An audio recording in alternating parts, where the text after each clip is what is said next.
1교시에는 그리스 미술까지 했었고요. 이번에는 이제 로마 미술입니다. 2교시제입니다. 로마 미술의 특징을 보자면 로마는 그리스를 너무나 사랑해서 그리스 문화의 계승, 실용적인 공공건축, 초상 조각을 갖다 드리는데 그러니까 그리스 문화를 너무나 사랑하지만 이 로마인들은 그리스인들만큼 그런 섬세함이나 그런 것은 따라가지 못했어요. 대신에 약간 투박하지만 실용적인 그런 공공건축을 많이 남겼죠. 평소에 이제 그리스를 동경하는 로마인들이 그리스 예술과 문화의 우수성에 호응을 하지만 한편으로는 독자적인 예술과 철학을 발전시켰어요. 그리스가 인간 중심적이고 조화와 균형을 존중하는 미술이었던 반면에 로마 미술은 공중 목욕탕, 도로, 수로 등 실용적이면서도 완벽한 건축미를 추구하는 등 그리스에 비하여 지적이고 이상적인 면은 덜하였지만 더 현실적이고 기능적이었다. 이렇게 얘기합니다. 로마 미술의 주요 테마는 싸움에서 이기고 돌아오는 황제나 장군, 영웅들을 위한 개선문과 초상 조각 등 세계를 지배하는 민족의 우월감을 드러내는 것이었다. 자, 로마 미술의 대표 작품으로는 판테온 신전이나 개선문, 콜로세움, 바실리카, 욕장, 극장, 수도별, 다리 이런 수없이 많죠. 로마 시대의 그 건축물은.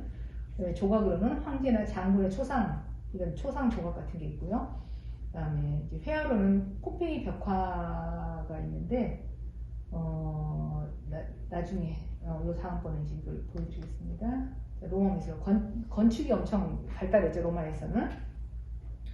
여기 판테온 신전이고요. 판테온 신전에 이게 빛이 이렇게 가야 되는데 판테온 신전과 판테온 신전 내부, 판테온 신전 그 안에 천장에 구멍을 뚫어가지고 빛이 들어올 수 있게끔. 저는 이거 보면요, 예전 사람들이 어떻게 이런 건물을 진짜 건축했을까 정말 너무 신기해요. 그리고 콜로세움 같은 경우는 이게 이제 경기장이죠. 경기장을 그 계단을 쭉 쌓고 나서 그걸 받쳐주기 위한 역할로 이 옆을 한 건데, 그 옆이 처음으로 이게 아치형이 여기에서 처음으로 나오거든요. 근데 그 아치형을 이걸 하나를 해서, 그러니까 한 어떤 프레임을 짜서 넣었다 그러면 그 똑같은 걸 계속 이렇게 반복해서 쭉 둘러서 그렇게 한, 진짜 이런 거 보면 우리나라 건축도 굉장히 멋있지만 우리나라 건축은 그 서갈에 얹고 뭐 이런 그런 것들은 멋있는데 위로 올라간다거나 뭐 그런 복잡함이 훨씬 더 없는 것 같아요. 근데 서양 사람들이 이런 부분은 훨씬 더 발달하지 않았나 뭐 이런 생각이 들어요. 그리고 이제 개선문, 우리나라도 독립문, 그 서대문에 있는 독립문이 개선문을 덧댔다 그러죠. 그래서 이제 콘스탄티누스 개선문과 세프티미우스 세베루스 개선문 이런 것도 있죠. 그리고 이제 궁전, 그다음에 이런 광장, 포로노마로라는 광장, 뭐 이런 것들이 그 수로, 옛날에 보면 뭐 로마 시대에 그 수로를 만들고 막 이런 것들이 있죠.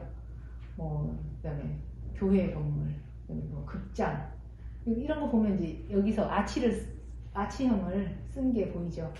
바실리카, 이 교회도 아치형, 여기 극장도 아치형. 그리고 여기도 카라칼라 욕장에서도 저런 아치가 보이고요. 여기도 다리도.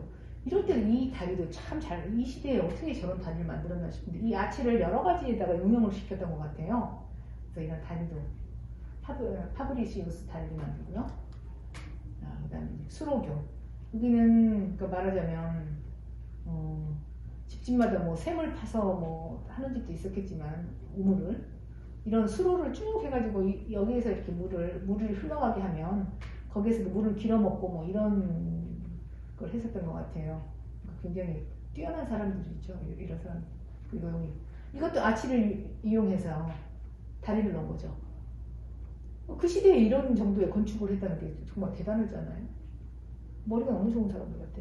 근데 지금은 우리나라 사람들이 더 머리가 좋은 것 같은데 그때는 이 사람들이 더 먼저 깨었지 않을까 뭐 이런 생각이 들어요.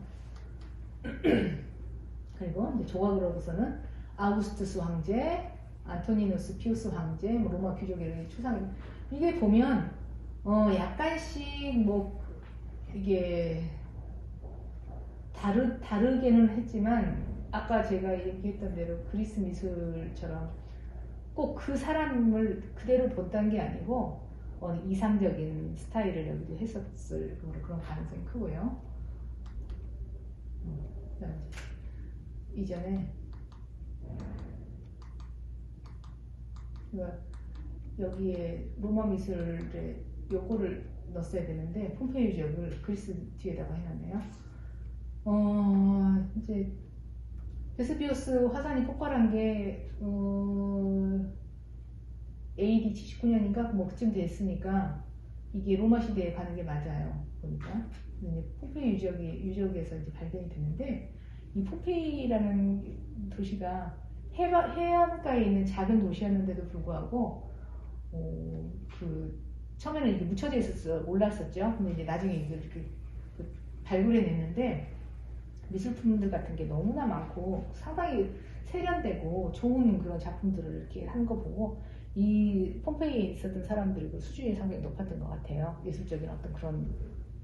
저기는 프레스코 벽화가 되어 있는데 프레스코라는 거는 프레시한 그 벽이라는 프레시한 데다가 작업을 한다 해서 프레스코인데 석고를 발라놓고 벽에다가 석고가 마르기 전에 저런 그림을 그려 넣은 게 프레스코 벽화예요.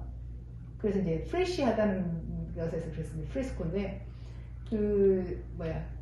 누군지는 모르겠지만 베티의 집이랍니다. 그리고 아래는 제방서와 그의 아내의 그런 추상이 담겨져 있고요. 그리고 모자이크 화로는 알렉산더 대왕 저기에 있는, 그리고 아래는 물고기, 이런 형태, 이런 것들은 모자이크고요. 이런 것들이 추토가 됐어요. 그래서 이걸로만 미루어 봐서도 굉장히 수준이 높은 사람들이라고 그렇게 얘기들을 하고 있습니다. 그럼 이제 중세로 넘어가겠습니다. 중세 그러면 뭔가 옛날에 그 봉건제도니 어쩌고 해가지고 어둡고 좀 뭔가 컴컴하고 막 이런 것들이 사실은 좀 아시는 분들은 생각날 거예요. 근데 중세 미술은 미술이 거의 거의 죽었다 할 정도로, 암흑기라고 할 정도로 이렇게 별반 게 없고 대신 건축이 많이 발달했죠. 왜냐면 초기 중세 미술을, 중세라는 걸 이제 그 기독교가 이렇게 콘스탄티누스 하여튼 기독교가 공인이 되면서 그런 시기가 이제 중세인데 중세가 거의 한 1000년을 가거든요. 근데 기독교 중심이 되고 그다음에 성당 건축이 이제 주를 이루게 된 거죠. 이때까지는 아직 그 신교가 등장하지 않았으니까. 중세는 전쟁과 약탈, 혼란한 정치가 계속되는 일종의 암흑시기라고 했어요. 그다음에 예술은 기독교 이제 교리 전달을 목적으로 하는 거고요. 거의 이제 신 중심이죠. 옛날에 그리스에서는 인간 중심이었는데 다시 이제 넘으면서 신 중심이 된 거예요. 그래서 신 중심의 인간과 사회 전체를 지배하다 보니까 그리스 미술보다는 오히려 이제 퇴보했다고 해야 되나, 이제 이집트 미술하고 오히려 가까워진 거죠. 그래서 이제 초기 기독교 미술을 보면 미술을 다 이제 신의 섭리와 교리를 전달하기 위한 보조수단으로 생각하고 이 시기의 작품들은 대부분 익명으로 제작을 했어요.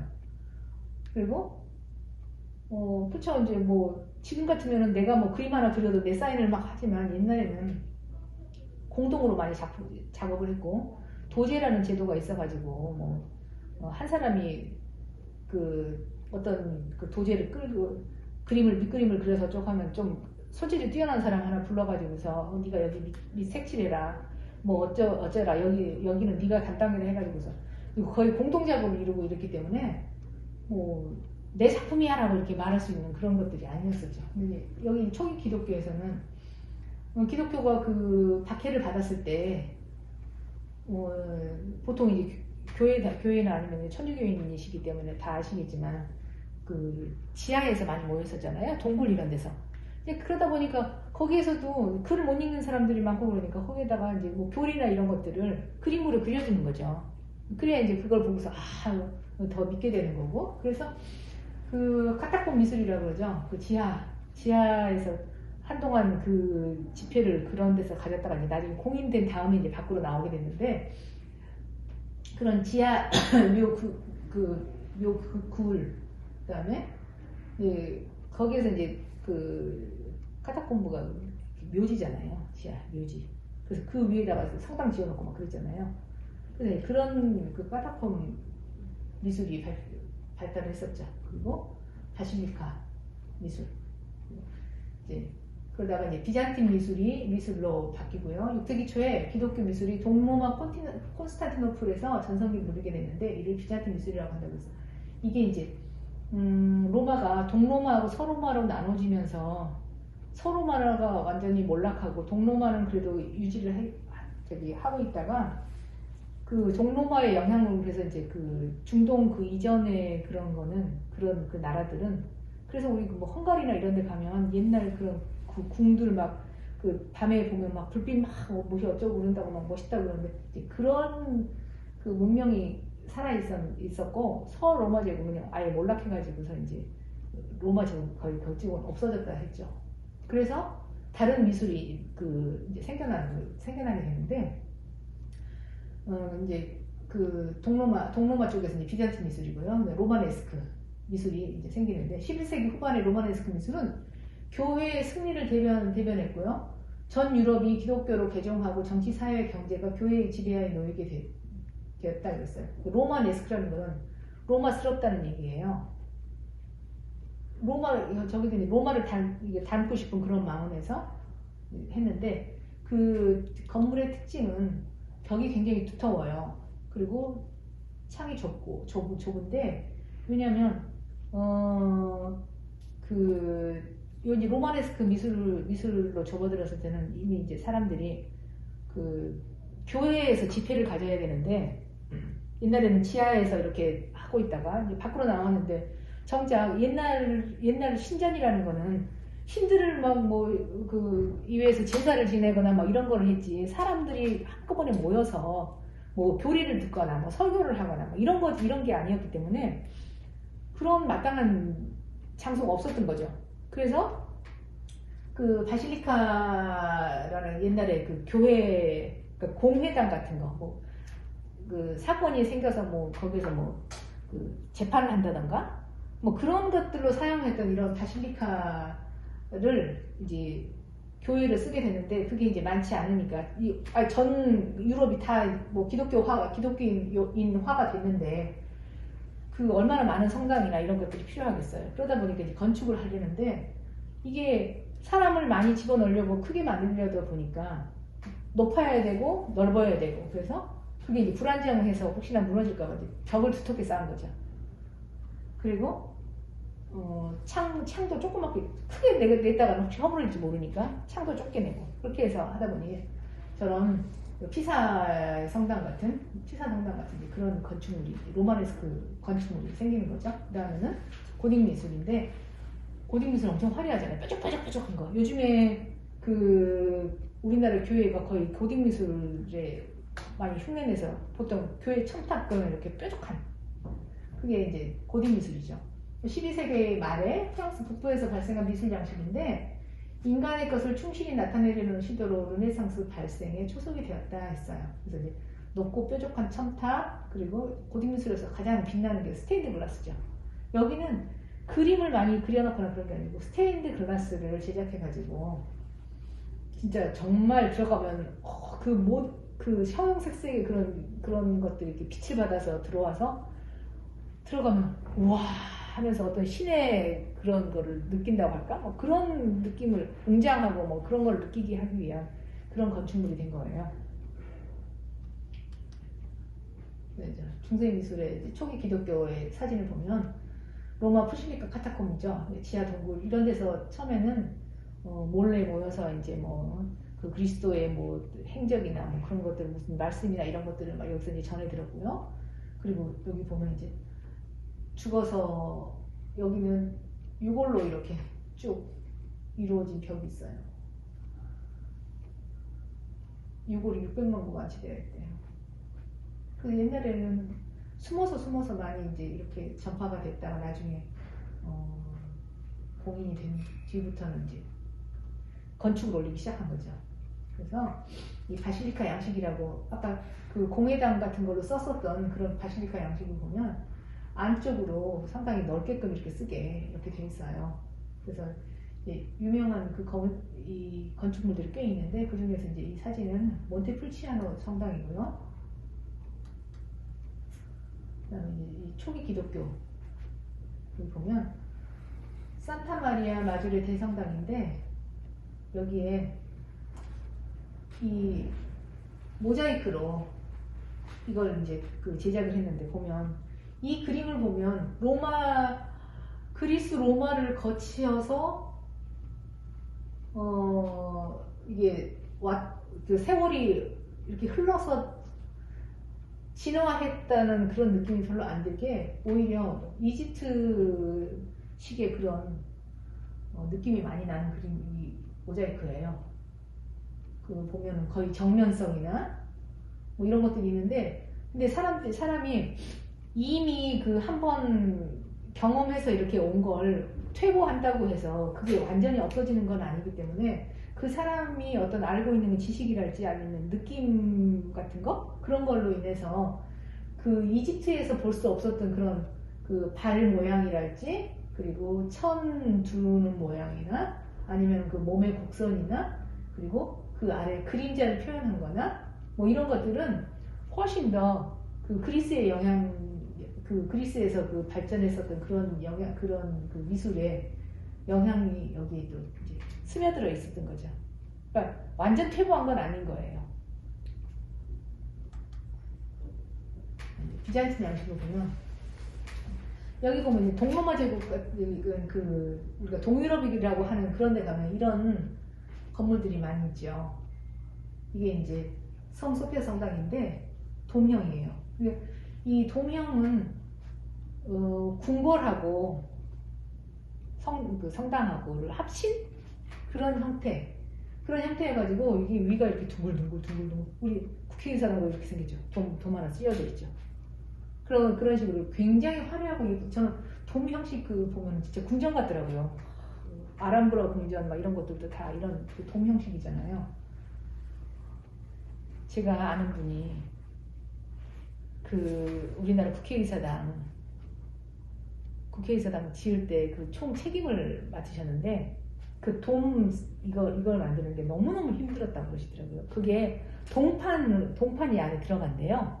동판이 안에 들어가는데 그게 여름에 너무 뜨거워져가지고 그게 뜨거워져가지고 이게 쇠는 그렇잖아요. 뜨거워지면 이렇게 약간 늘어나고 차가워지면 이게 수축하고 이런 팽창과 수축을 하기 때문에 너무 힘들어가지고 일하고 있는 그 사람들한테 화장실을 가지 말고 거기다가 소변을 보게 해서 그 열을 식혔다고 그런 말씀을 하시더라고요. 자, 그리고 이제 비잔틴 예술로는 성소피아 성당이 유명한데요. 대표적인데 이 성소피아 성당의 내부하고 이 천장에 창문을 40개를 냈는데 무게를 줄이려고 이 돔이 이렇게 올라가면 너무 무거워서 건물을 지탱하기 힘들까봐 창을 내서 조금이라도 그 무게를 줄이려는 그런 시도를 했었던. 그러니까 이 사람들 보면 참 화려하고 머리가 좋았었어. 그렇지만 지금 동양 사람들도 머리가 이제 좋아진 것 같아요. 자, 여기도 중세미술에서는 아까 스테인드 글라스 같은 거, 이건 모자이크죠. 모자이크. 비잔틴 미술 하면은 모자이크죠. 그래서 여기도 보면 뭔가 딱딱해요. 뭔가 정형화되어 있는. 그리고 이게 그리스에서 봤던 그런 인물은 굉장히 유연하고 막 이렇게 탄력 있어 보이고 막 이런 것에 비해서 꼭 이집트 사람들 이렇게 해놓은 것처럼 딱딱한 그런 스타일을 이렇게 다시 중세시대에는 되돌아갔었던 것 같아요. 여기도 보면 성모자 모자이크인데 대부분은 거의 이렇게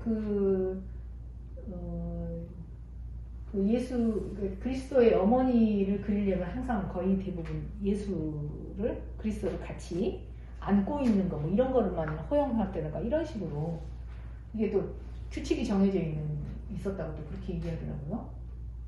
이제 비잔틴 예술인데 이것도 이제 모자이크 보면은 요 앞에 그림 이거 약간 확대해 놓은 그거네요. 여기 화구의 모자이크인데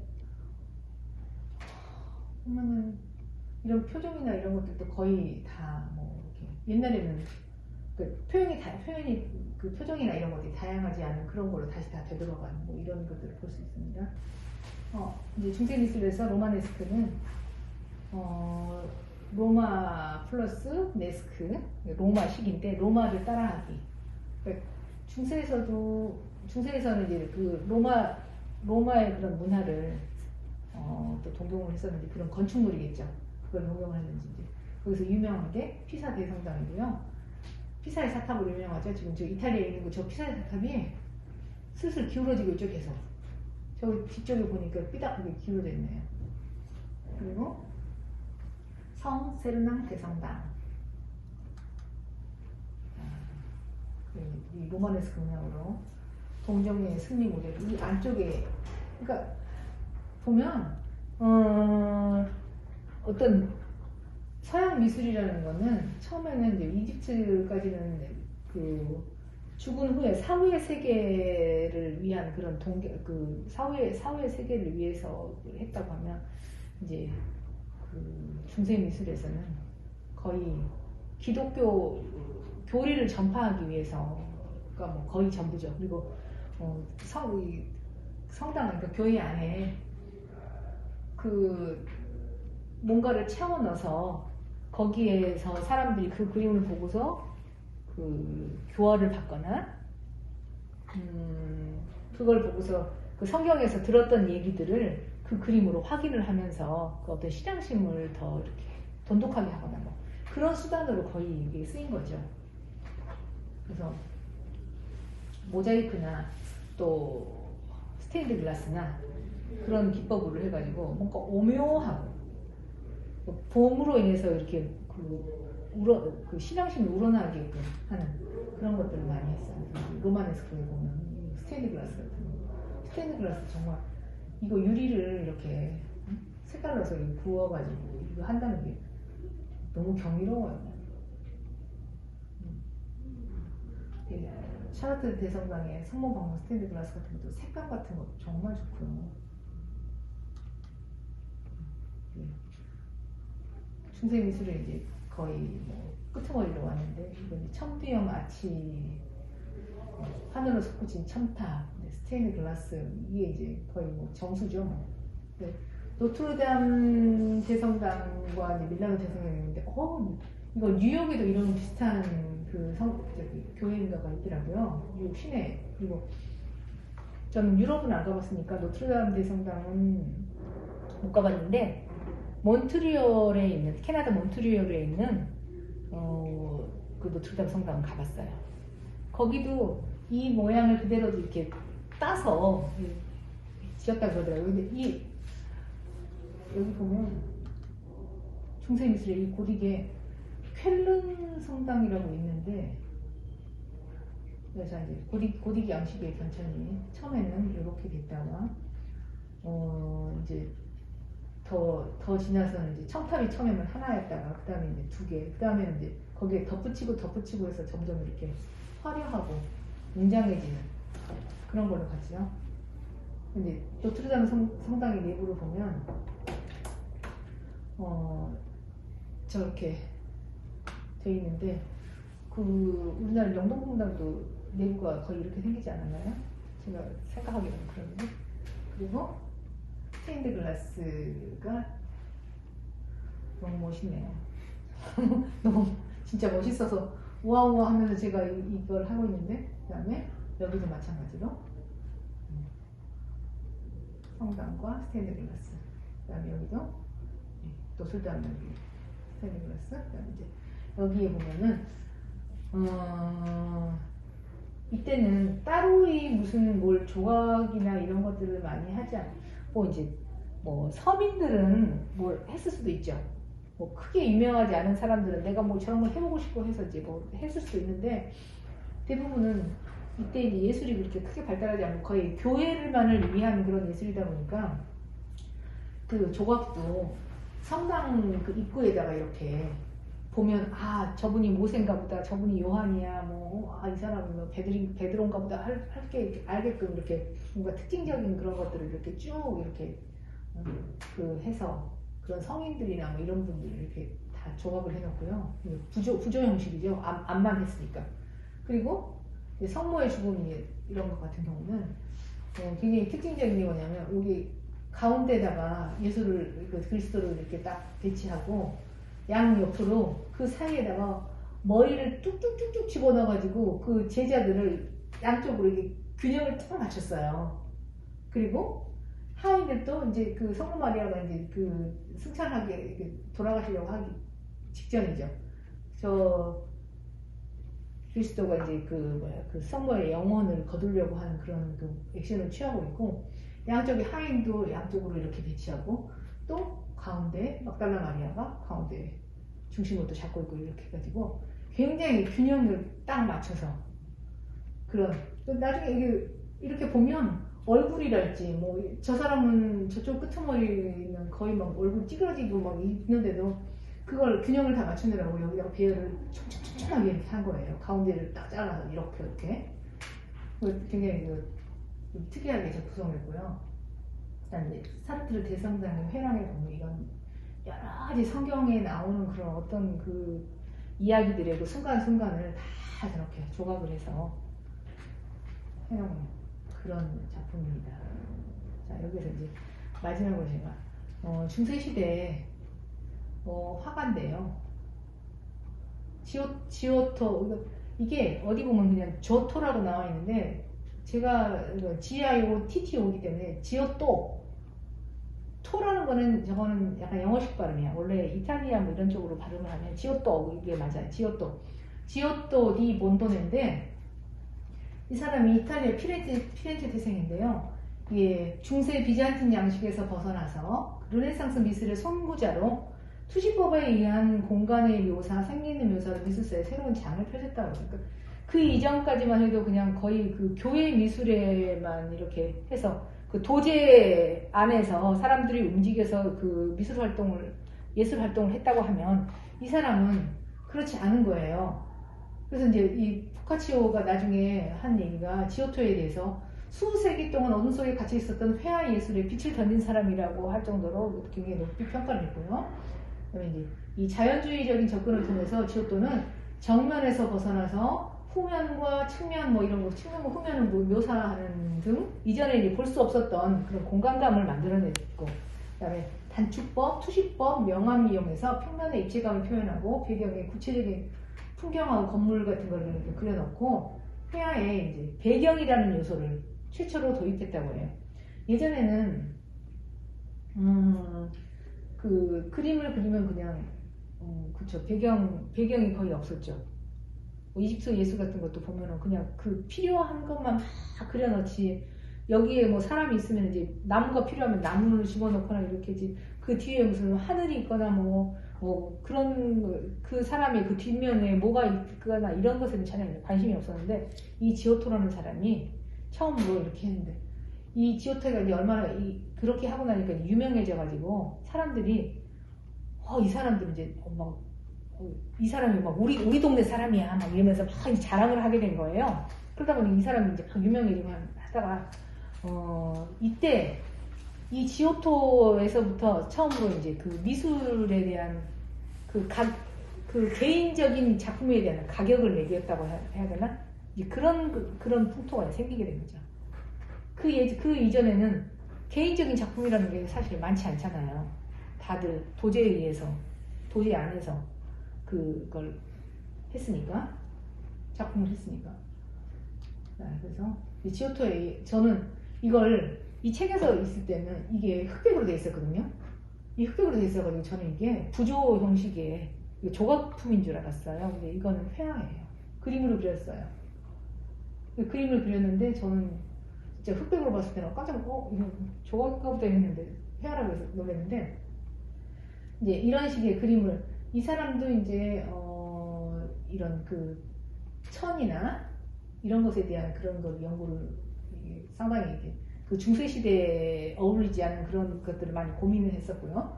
그리고 여기 보면 여기도 이 공간에다가 뭔가를 이렇게 끼워 넣었죠. 뒤에 뭐가 보이고 산도 있고 나무도 있고 천사들도 있고 여기는 이제 그리스도의 죽음을 이제 예도하는 건데 이게 공간이 사실은 여기에 지금 이게 담이 이렇게 있어서 저 뒤에 사람들이 거기에 과연 낑겨져 있을 수 있을까라는 의문이 드는데도 불구하고 굉장히 여기에다가 그걸 다 집어넣고요. 그리고 이걸 보면 이 사람들의 표정이나 이런 것에서 느낄 수 있는 그런 어떤 그 비통함? 그런 것들이 뒷모습에도 보면 이렇게 느껴지는 그런 것들이 있고요. 그러니까 뭔가 아직은 어색하지만 그런 르네상스 시대로 넘어가는 그런 그 다리 같은 그런 역할? 그런 역할을 해준 사람이 이 지오토 디 본도네예요. 그래서 이제 여기 제가 여기에서 제가 이전에 이제 그 보였던 것들 중에 이제 초기 기독교의 그 건축 양식의 변화를 제가 했는데 초기 기독교를 보면 지상의 인간이 하늘에 하나님께 기도하는 형상으로 이렇게 했다가 그 다음에 로마네스크 시대에는 인간이 있는 지상에 하나님이 계신다 이제 그런 식. 그 다음에 고디그는 지상으로 내려온 하늘 형태가 이렇게 변하고 있고요. 보면 교회 건축 양식이 아치라는 게 이렇게 둥근 것만이 아니고 뭐 이렇게 뾰족한 거 이런 건 오지아치고 말발굽형 아치도 있고 뭐 첨두에 아치도 있고 여러 가지 아치 모양이 있고 이거는 이제 그 아치형을 이렇게 터널처럼 이렇게 하는 걸 궁융이라고 하는데 그걸 여러 개를 이어가지고 터널도 만들고 이제 교차 궁융도 만들고 그 위에 천장에다 이제 부채 궁융, 뭐 늑제 궁융 해가지고 이거는 이제 아까 얘기했듯이 영동성당도 이렇게 생겼다고 보이는데 그리고 로마네스크, 고딕, 르네상스, 바로크에서 각각 조금씩 다 기둥 모양이 다르고 건축 양식이 이렇게 변화되는 겁니다. 그리고 이제 바실리카 양식에서 그림으로 그리면 저렇게 되고 내부 그리고 외부는 이런 식으로 그리고 비잔틴 진짜 멋있죠 이거 산마르코의 대성당인데 이게 이제 그 궁궐과 이 성당의 결합이라고나 할까 굉장히 멋있는 그리고 로마네스크 양식은 이런 식으로 생겼죠. 참고하시라고 제가 모두 교회를 다니시기 때문에 제가 교회 건물만 특별히 다시 이렇게 양식의 변화를 한번 골라봤어요. 쾰른 이거 이제 독일에 있는 성당이죠. 이게 632년 동안인가 지은 성당이에요. 우리나라 같은 어림도 없지. 우리는 빨리 지어야 됩니다. 632년에 거쳐서 지은 성당인데 저 성당 내부 그리고 외관 저 아치를 사용해서 아치를 계속 위로 올리고 옆을 받치면서 이렇게 계속 올라가는 그런 형태를 취했더라고요. 머리가 너무 좋은 사람들 같아요. 저는 이 건축을 보면서 진짜 깜짝 놀라요. 자, 우리나라에서 또 그 양식이 여기 들어와 있는 게 몇 개 있는데 청주 수동 성당에 보니까 바실리카 양식을 따왔고요. 그리고 여기 성공의 강화 성당이 바실리카 양식인데 양식은 바실리카 양식으로 해놓고 겉에다가 한국식으로 기와를 올린 거고요. 그리고 명동 성당은 고딕식, 그 다음에 전주 우리나라 최초의 성당이라고 그러죠. 전주 전동 성당은 로마네스크 형식이에요. 자, 오늘은 여기까지입니다. 수고하셨습니다.